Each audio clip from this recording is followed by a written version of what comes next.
So this is the headspace. This is the mentality both parties go into the relationship with. This is the body. This is how you show yourself and how your partner sees you. And this is the spiritual plane, which kind of gives us a little background as to why everybody's thinking the way they think, as well as doing, as well as being the way they are. This is the card that tells us what brought you together. And this is the card that tells us what the challenge is, and the underlying energy is the Nine of Pentacles. So literally what I was saying earlier in the beginning. This is about, your gilded cage. Now, it could be that there's some adjustments. It could be that there's some changes here. And this new love here, it could be that maybe the situation is this.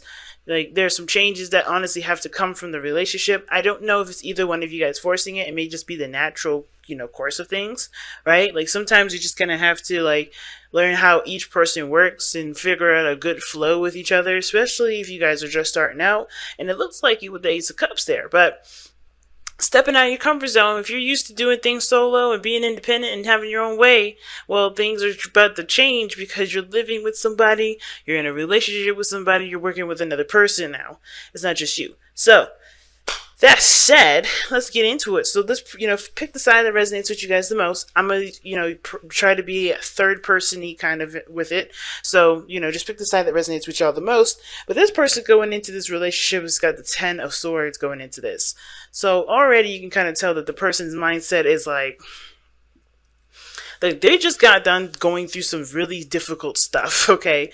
Difficult energy, difficult situations, difficult relationships, difficult everything, right? They've completely ended the situation, right? They've put something to not to death, but they just definitely ended something that honestly was an eye-opener, was a shocker. It can be very painful, but it's opened, it's opened their eyes to some new possibilities, new ways of thinking, new ways of communicating, right? It's putting them in a position of newness. There's a lot of changes that are happening here. Now, the other person here has got the Moon, so they're enthralled with a hell of a lot of emotion. They're very much intense. Like, they feel that intense energy so potent that honestly they probably don't even know what to do with it. But I think the feeling is so intense that with this energy going on here with the relationship and everything, that they kind of feel a little bit not unhinged, but a little bit fearful, because the Moon does put you in a position. It is really how we choose to deal with this energy. But usually, right, the normal human response to it would be going into the situation, trusting your instincts, and trying to guide yourself through and not worry yourself about the details of the situation. Just focusing on what your intuition is saying, focusing on focusing on what your heart's telling you.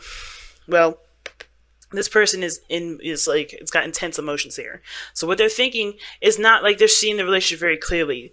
I think this is very honeymoony kind of feeling, but at the same time, I get this vibe that they're afraid to lose something, or they're afraid of something that they've already lost, or something that they've lost in the past, or they're really looking at the situation as, of course, they're enthralled with emotion, but they're also like hit with a ton of insecurities and anxiety, because that's what the Moon can do, right? It misconstrues, it changes the look of things, not because that's what the Moon does. It's just lack of light. You're in the darkness. You're trying to make your way through, right? There's no telling what's to come, and I think the person is like kind of confused of the situation, mostly because of how they feel.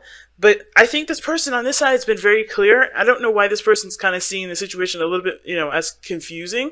And I think it's only confusing because they're coming from a place of insecurity, of fear, and it's not like that, it's normal, right? Especially when you have something good and you don't want to lose it.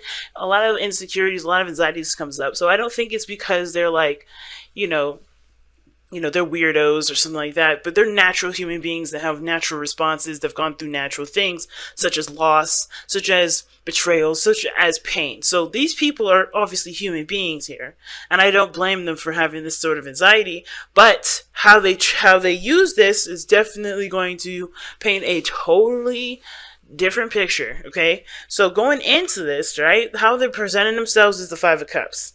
So that's what kind of gave me the vision, this kind of like feeling that they're enthralled with the relationship, sure, but they're so focused on what they've lost that I think that the reason why they're coming at this with a lot of confusion, or they're being confusing, or they're not certain of how things are going to turn out, or how things are being for them, they're unable to read the situation very well, is because they're not allowing themselves to be able to move forward, right? The moon is not a card of stagnancy, and believe it or not, it is pushing you to trust yourself and trust your intuition, trust that you're going in the right direction, even though it doesn't look very clear.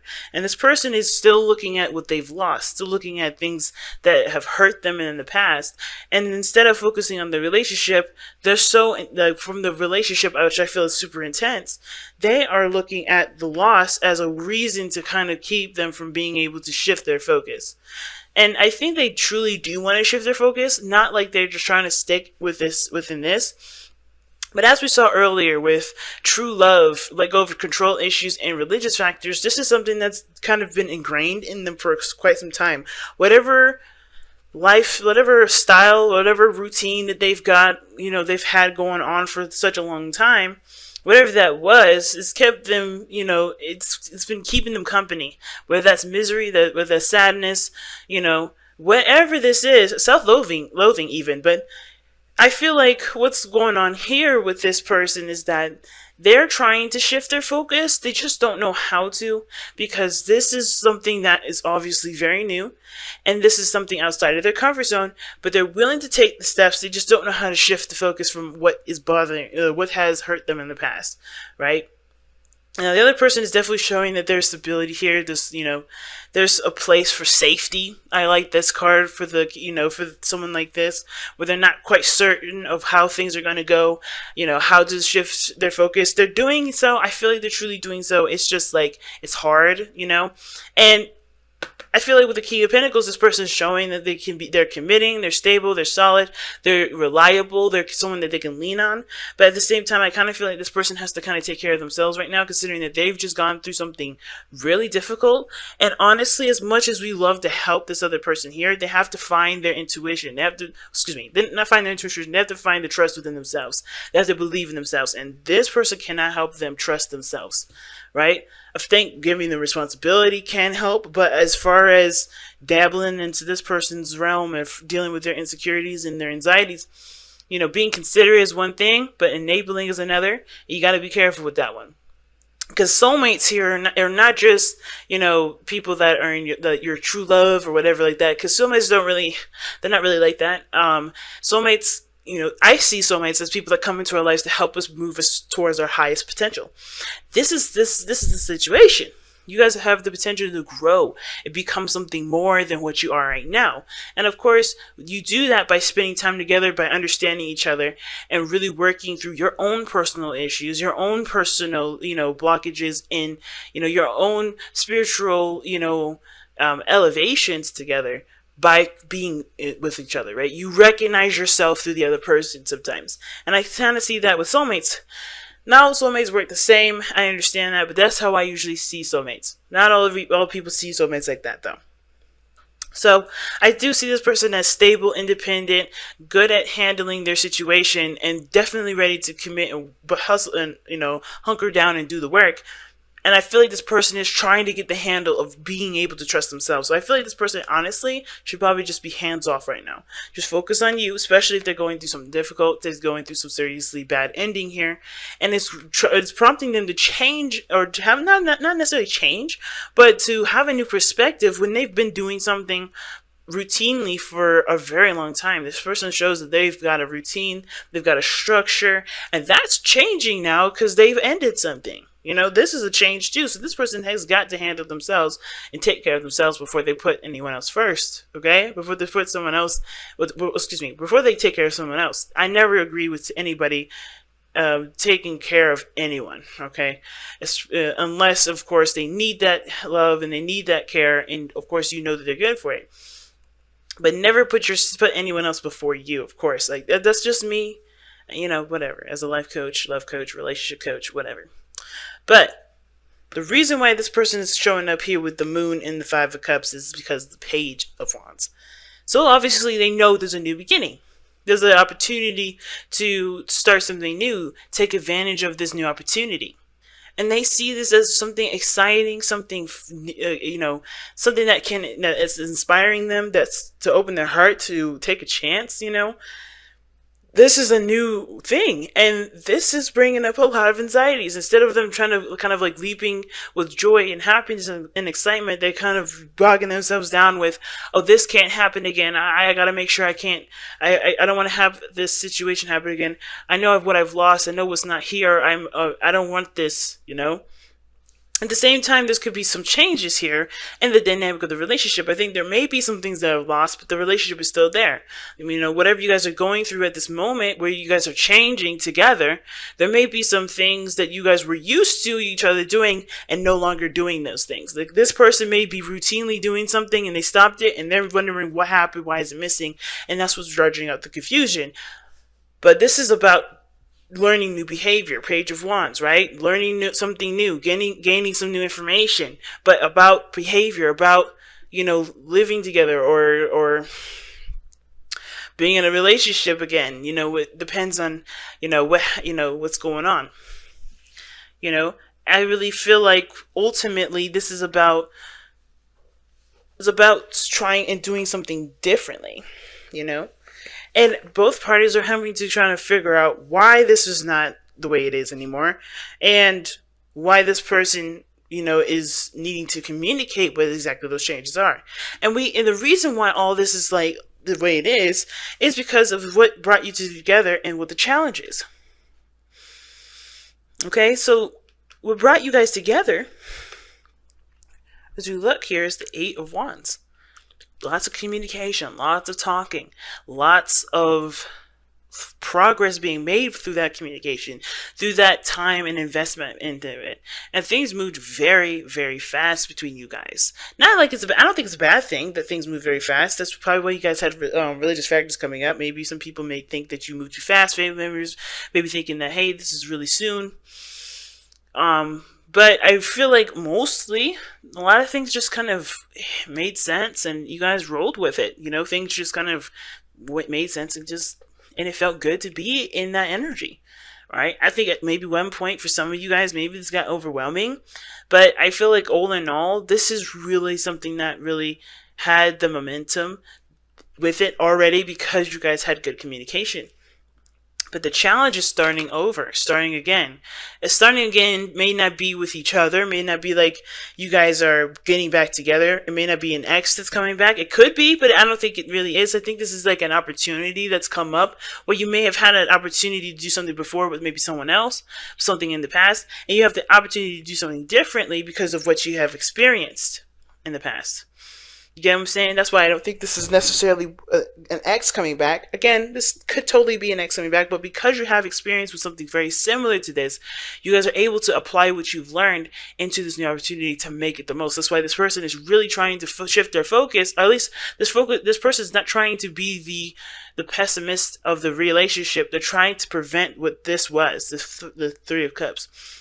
They're trying to understand why things may not be the way they are now because of some shifts and changes that may have happened in your relationship or in your individual lives, right? Why things may have been shaped up. And that's not a bad thing, but I do think that there is a need for communication on that front and talking about it and stepping outside of your comfort zones about it, so that way you guys can really get to the bottom of it. Get to the bottom of understanding what's going on. But most importantly, though, the challenge is really that you guys are shifting and applying the knowledge that you have gained from past relationships so that you guys can make the most out of this one. It's really intense, y'all. And also, really quickly, I want to say this could be friends, family, co-workers. This doesn't have to be just, boyfriend, girlfriend, or spouses, Okay, well, I put the cards back and they still, insisted on flipping out like they did. And this is what y'all got. Slow down. And slow down says, when you're excited, you get ahead of yourself. Take some time to allow things to unfold. And taking it easy. All right. And then you guys have honesty is essential. And it says it's to be a loving person it is important that we speak truthfully and in a loving manner, which is what I was talking about earlier. You guys connected because you guys communicated so well, but now there's a need for you guys to really communicate, especially if there's things that have changed in regards to how people are in the relationship, how the dynamic is going to work, so that everybody is on the same page. Because it looks like right now everybody's not quite on the same page, and that kind of discussion needs to definitely be communicated. And it's not to be seen as someone as like being a wuss or inferior or being pathetic. This is someone coming outside their comfort zone and speaking their honest truth, coming from the heart and opening up. So of course, when you communicate, there you are totally 100% allowed to expect that from the other person if you're coming with them when they communicate with you about their issues. So a level of compassion is definitely needed, and the King of Pentacles is definitely, I wouldn't necessarily go to the King of Pentacles for that, because he's very practical. He's thinking about what needs to work, what balances are needed, what structures need to have to make a situation work, or what work needs to be done to get to a certain goalpost. But I feel like right now it's definitely talking about being open, being compassionate to yourself, be compassionate to your person, and be compassionate to the soulmate here, because they're going to be communicating with you and you're going to communicate with them, a lot of your insecurities, and it's about figuring out a way to make it work, because I think you guys got great communication here. It's just about utilizing it with sensitive things, especially when it comes to things that make you feel anxious, all right?